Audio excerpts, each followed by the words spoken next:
thiên ni âm phun mi na cần hồi đó sang pui lệ suy đê ni hin ni in thiên mai lệ mi nung mai pum kha nu la vati nan si chang nun na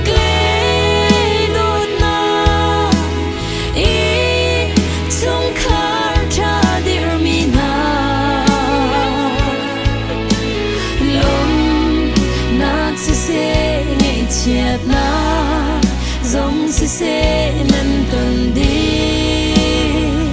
mi việt để hi bôi bạc cô đã tan giống ra lo nan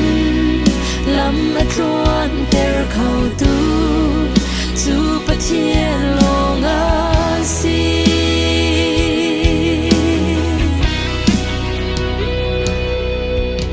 vừa lấy nâng nắc ta na đông tiếng ý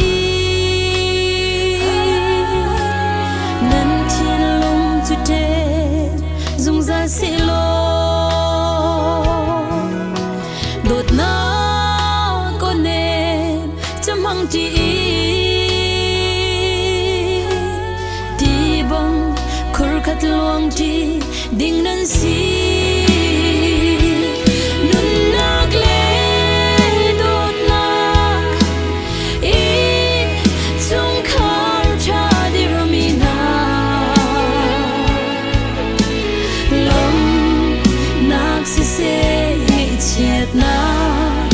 giống si se nan tuần đinh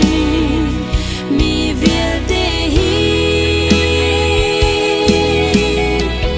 bôi bạc cô đã tan dung ra lo nan làm ắt ruộng ter khâu tu bắt thiên lo ngã si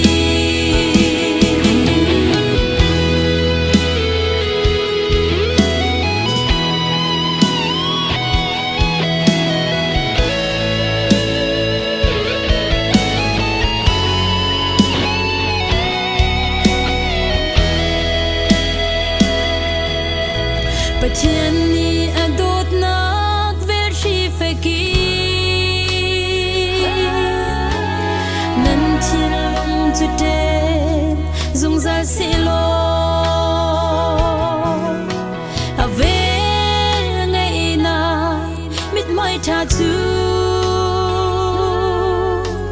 chun za in tlan ter cha tin câu se